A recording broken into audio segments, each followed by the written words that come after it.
This is the Pilot Point Bearcat pregame show, brought to you by Homeland Roofing on pilotpointbearcats.com.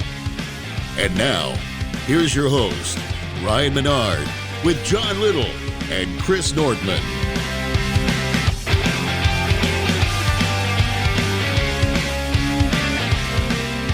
We're back. This is the Pilot Point Bearcat pregame show, brought to you by Homeland Roofing. Guys, fate was on our side. The Peaster Greyhounds are now in the good graces of Pilot Point by beating Boyd. I know on last week's Homeland Roofing pregame show, we didn't seem too confident in Peaster's ability to get the job done. We were trying to look for silver linings, and really it was hard to find any. And then when you factor in the rivalry between Pilot Point and Boyd really wanting to stick it to us. But hey, Peaster did it. What do y'all think of that game last Friday night? Man, Ryan, yeah, first of all, shout out Homeland Roofing and my guys Brent Fortney and Peter over there for the sponsorship this year on the pregame show. Certainly appreciate their fine work. You can hit them up at homelandgc.com. But personally, I was shocked, Ryan. I was honestly more surprised that Boyd didn't come out and put Peaster away early. And Boyd, it looked like I had to go back and watch the highlights, but I see they gave up a key fumble and an interception, and Chamar Gilbert for Peaster really stepped up. He had the interception, and he had 2 receiving touchdowns. And we knew he was dangerous when our Bearcats were playing him, but he proved it against Boyd. And, credit Peaster. They were down 20-18 late in the game in the fourth quarter, and they put together a nice scoring drive to secure the win. So, like we said, go Greyhounds. Thank you very much. Must have just been the competitive drive because they had no reason to play. Late in the game, they knew they weren't making the playoffs. So, yeah, it was great of them to go out there and get it. Norty? Well, they almost gave it to Boyd there at the end. I don't know if that coach knew that he was not going to be able to make the playoffs with the point differential. They're trying to score where they should have nailed it. Then that was some chaos there at the end for some Bearcat fans. Yeah, so those who weren't watching, we were all listening to the stream. But Peaster got the ball with about 30 seconds left in the game. Boyd with no timeouts. All they needed to do was take one knee. And they were throwing the ball, scrambling out, trying to get in the end zone at the end of the game. It made no sense. Even the announcers who were Peaster guys. Nobody knew why. And yeah, the point differential, none of that mattered. So it was kind of wild there at the end, making us hold our breath to the very last second. So the district standings ended up this way. Brockwood is the district champion. Whitesboro finished second. Paradise finished third. Pilot Point got the tiebreaker with a 3-way tie, so we finished fourth. Peaster with the win over Boyd, I imagine, would finish. I don't know how this would work. I know this doesn't matter. But I think when Peaster and Boyd finished tied, Peaster beat Boyd, so Peaster would be ahead of Boyd. But based off the point differential, Boyd would be 5th, Peaster would be 6th. And then Ponder is last in the district, which is no real surprise there, even though they got off to that hot start this year. The playoff matchups for our district are our district champion versus Iowa Park, Whitesboro versus Vernon, Paradise versus Breckenridge, and then Pilot Point with a decently familiar playoff opponent from the last handful of years, the Jim Ned Indians. So let's get into what we know about Jim Ned here. Jim Ned is 7-3 on the season, and they are the District 3A champions. They took a similar strategy to Brock, so they started their season with 3 powerhouses this year and went 0-3 before running off 7 straight wins in a district championship to end the season. The combined record of those opponents they lost to, though, were 29-1 on the season. So 2 10-0 teams and a 9-1 team in there, so there were no slouches that they lost to. Jim Ned, like I said, is an opponent we've seen a few times, so we're kind of familiar with their game plan. Not a whole lot's changed, but we'll run through it here just in case you're not aware. Pretty solid, stout, tough, gritty 3-4 defense that doesn't really allow you many big plays. Offensively, they like to play that same, physical style. 1 or 2 power backs, lots of power run game, lots of pulling linemen, just grind it out. And with that being the case of the style of offense and style of defense that they play, their numbers are not impressive. They only average 319 yards of total offense a game. 235 yards of that is rushing, 84 passing. They only score 26 points a game, and they allow 19. So the numbers are not that impressive. With that being said, do y'all think the numbers aren't impressive because they're really not that good and the district is weaker? Or is the play style the reasons the numbers are just not that impressive? Nordy, what do you think? The stats didn't jump out to me, Ron. The 29-1 against the three teams they lost to was a tough schedule. They only averaged 8 points in those games. One of them they actually got shut out at 3-0 against Wall in that. That was their third game of the year. Looking up all their stats, nothing jumped off the charts. Their running stats were a little high, but they didn't throw much. So that one two-headed monster backfield they have with Shipman and Hicks was a big part of it. But no, I think they had a weaker district. When I looked up their district, the overall record was 23-27. They had only they faced two winning teams in their district, and that was Vernon at 6-4 and Breckenridge at 8-2. So the rest were 4-6 or 1-9. So it didn't seem like it was a very tough district to me. That kind of seems like it could be a favorable matchup for Pilot Point to me because it doesn't jump off the charts. Yeah, for me, Ryan Nordy, I know you'll find this hard to believe, but Coach John did his homework on this one. It's not like my days back in high school. But I did do my homework, and I think the numbers are jaded because what I saw was in the first three games, Jimmy Ned was starting a left-handed quarterback, number 6. He's a junior. His name's Grant Glidewell. And they were also playing, of course, their toughest three opponents, but they just weren't getting the offensive production with number 6 at QB. They were only averaging 8.7 points per game in those first three games. And then since then, looks like they made a quarterback change, and they put the senior quarterback, number 8, Troy Doran, back there at QB. And he's had a significant impact to the offense. Now, of course, they're undefeated since then, 7-0.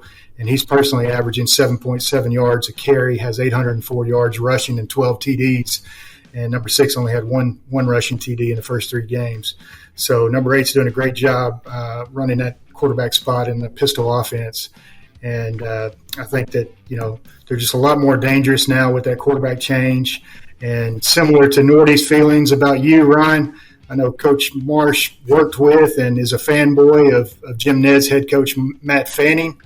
And rightfully so, as he chiefed his Indians to a state title back in 2020 by beating, on the way they upset what you and I probably thought was one of the best Brock teams they've ever put out back in 2020. They upset them, I believe, 19-16 on the way to that state title. So credit Coach Fanning for adapting to his personnel this year and making a QB change after that third game when they went, they went scoreless. It was the 3-0 against Wall in that loss. But since then, they've been on a tear. Yeah, so Nordy has me a little jaded here. When I looked at the 3 losses they had, the combined record were 29-1. I'm like, well, hey, they pulled a Brock. They only lost to really good teams. But then, they beat Rockdale 22-21. Rockdale ended up the season with 3 wins. They didn't really beat Eastland. But, they beat Eastland and Bowie. Those teams combined for 2 wins together. And I've always said, well, you can't really control your schedule, especially within district. All you can do is go out there and really stick it to bad teams. And I don't think that they really stuck it to these bad teams. They played a lot of just average games. And like I said, I can't tell if maybe they're just not as good as we think, or if their play style just doesn't really allow them to blow teams out, really get big leads. That being said, though, we have to remember this team is just 2 years removed from winning a state championship. I know a lot of new players, but the program has, that history, that feel there. So they're going to be a team to, they're going to be a tough team to face. So the game is Friday night in Dublin, Texas. It's about an hour 45 west of Fort Worth, on the other side of, Granbury, Stephenville, all that stuff. The weather, though, 54 degrees, and I don't think it'll be raining, though, because the forecast in Dublin says AM rain. But whether it rains or not, I looked on the TexasBob.com stadium website, and, John, they have artificial turf. So you won't see what we saw in Peaster, where if it's wet, if it's muddy, the elements really, the grass field really played a factor in that.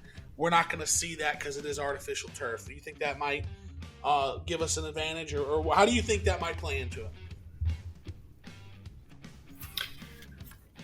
Well, we played very good against Peaster, obviously, in that weather over there in Peaster on the grass field. So it's kind of disappointing to hear that from you, Ryan. But we got to play the same game they do on the same field. So we'll see how that goes. But I don't think it helps us because it looks like Jim Ned is primarily a rushing attack kind of team, and you could benefit from a wet ball and a couple of fumbles and like we did against Peaster.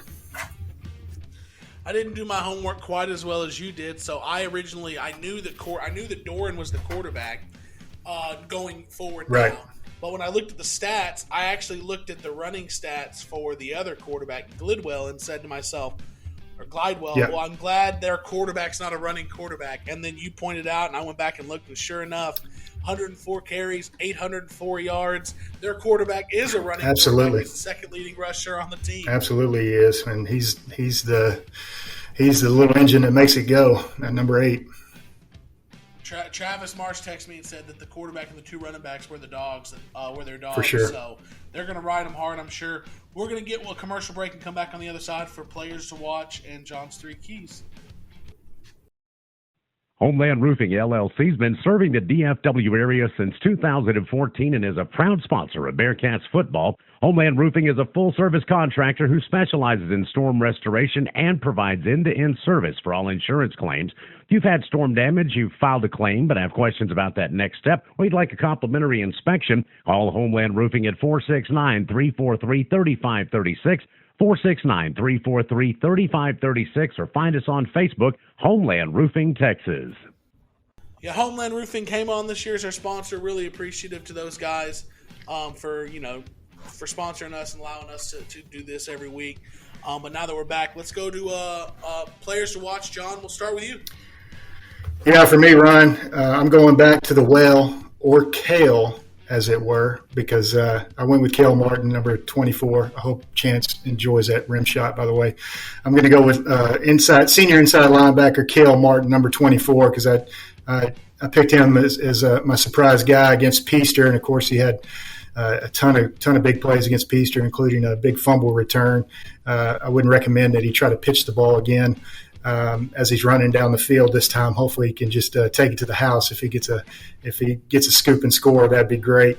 But he's our second leading tackler with 90 tackles, just behind Colin Lynch with 121 tackles.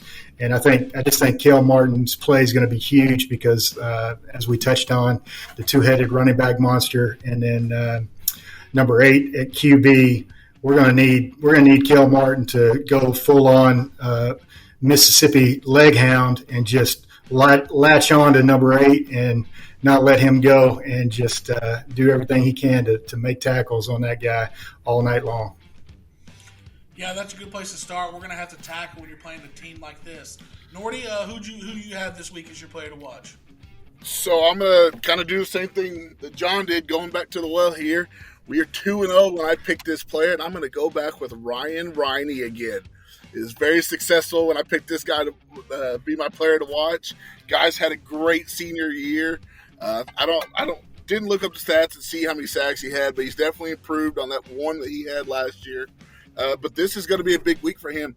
I was listening to the postgame show, and they talked about Jim Ned has a Navy recruit or a Navy football commit in big number 55. Didn't get his name or size or anything, but I did hear he was a monster of a man, and he's a road runner. So I'm looking for Ryan Riney to have to fight that guy in the trenches all night. And stopping this run game, he's going to play a big part in the trenches. So my player to watch is for the 3rd time this year, and hopefully it brings us some luck again. I'm going Ryan Riney. Yeah, Nordy, I've got number 55 is Gage Staniland. They don't have the weights listed on their roster, but I'm sure he's a sizable human. Yeah, I was really interested in going with Ryan Riney as well because Travis said that Jim Ned likes to pull a lot. And if you're going to have pull-in linemen, the one thing that really derails those linemen on their pull-in passes is penetration and creating chaos at the line of scrimmage. So that would have been a good pick for me if you didn't go that route. But on the offensive side of the ball, I wasn't there last week, but I listened to y'all's call and kind of listened to some different things and didn't seem to protect Wyatt Smith very well. And we're going to have to do that this week if we want a chance, because I've said this in the past. I know we're 60% run as an offense. That's according to the CNS Designs postgame show, that one of the ones they did where they dove into the percentages of run versus pass. I know we're a predominantly run team, but I think offensively we're driven by the pass game. And really, when we're having success in the pass game, that opens up the door to really move the ball on the ground as well. But in order to get some of those connections with Aston and Wyatt, which we didn't have a whole lot last week, we're going to have to protect Wyatt. And I know Jim Ned will get after you, but this offensive line has done a pretty good job all year, outside the first half against Boyd and the Brock game, of not getting pushed around, handling themselves at the line of scrimmage, and keeping Wyatt Smith upright for most of the year. So they want to have any chance on Friday night in Dublin. We're going to need Cale Martin making tackles, Ryan Riney controlling the line of scrimmage on both sides of the ball, and the offensive line holding up and keeping Wyatt Smith upright in the pocket. So that's our players to watch segment. So now we're going to go to, I don't know if we're going to get as much singing this week because John seems to be in the break room at all the Nokia compound. But we're going to go to the 3 keys of the game from John. That's right. Yeah, we didn't play very well when I broadcasted from the truck with the surround sound, Ryan and Nordy. So I'm going back to a more formal setting here. So key number 3. So key number 3 to me, and this one's going to be offensive creativity. I just think that our Bearcats are going to have to come out and take advantage of our strength in this game, which to me is our receiving core, with number 8, number 20, and even Puga against the defensive backs and secondary of Jim Ned. So I really like to see us get the ball down the field and stretch the field both vertically and horizontally, maybe a bunch of wide receiver screens, whatever it takes. Just get the ball out quick, to your point, Ryan, about protecting Wyatt. And, just be creative and do what we can to get ahead of these guys. That's key number 3. And key number 2. Key number 2 to me is win the line of scrimmage. It's an obvious task every game, but if we come out right away and Gage Anderson is only getting 1-2 yards max or less every time he carries the ball, like he did against Brock in the first half, then to me that's a really bad sign. And on the flip side of it, if Jimmy Ned is going for 5+ yards a carry every time, that'll tell the listeners and watchers that Jim Ned is winning the line of scrimmage. So that'll be a long night for the Bearcats. So look for the battle in the trenches, aka the line of scrimmage, to be key number 2 in this one. And key number 1. I don't think I'm going to be able to sing it too much because this has got some crazy lyrics at the beginning of it.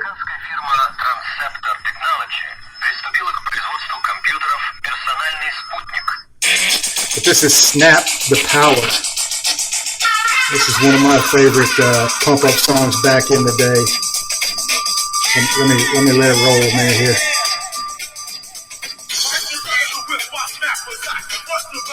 In this thing called rap, feel like a simple rhyme devil on a heavenly level. Okay, that's all I got. But hey, the reason I picked this song is I just think it's going to be key number 1 that our Bearcats come out and establish at least a minimum 1 or 2 score lead and take the power away from the Jim Ned offense as they run their little pistol offense, and it's a really power running game with the quarterback and running backs. So if we force them out of their power running attack and make them throw the ball and chase the points all night, then we've got a good chance in this one. So key number 1 is the power. John, we need you to sing so maybe we don't get hit with copyright stuff on the YouTube channel. It's getting kind of heavy. It's getting kind of heavy. Well, that's what they just said, anyways. He answered your request, Ryan. Yeah. Well, this Friday night, I believe kickoff is 7, not 7:30. 7 o'clock in Dublin. Bob and Norma Servetto Stadium. It's decent size, artificial turf. Press box on the home side, the road side. We'll be out there. When I say we'll be out there, Nordy and I will be out there. John, unfortunately, will not be making the trip. Yeah, I got Jake Tyson's first varsity game this season. It's out in Paris. It's a complete different direction. Also, we're going to be audio only, too. No video. Yeah, that's a UIL rule, just so everybody knows now. That's not us being mean or not wanting to do it. The UIL lets us bring video during the regular season. When the playoffs start, they allow us to do audio, but no video. So we'll have the scoreboard up so y'all can see the time and the score. But the game action will be exclusively Nordy and I to try to paint the picture of what's happening. So that's all we have for this week's Homeland. Hey, I'll try to be active on the chat for you, Ryan. Yeah, I'd love that. Absolutely. Hopefully we don't need lunch meat talk. Hopefully we have 4 good quarters of football. And hopefully we'll be doing this show again next week. But that's all we have for you this week on the Homeland Roofing pregame show. Go Bearcats. Go Bearcats. Go Bearcats.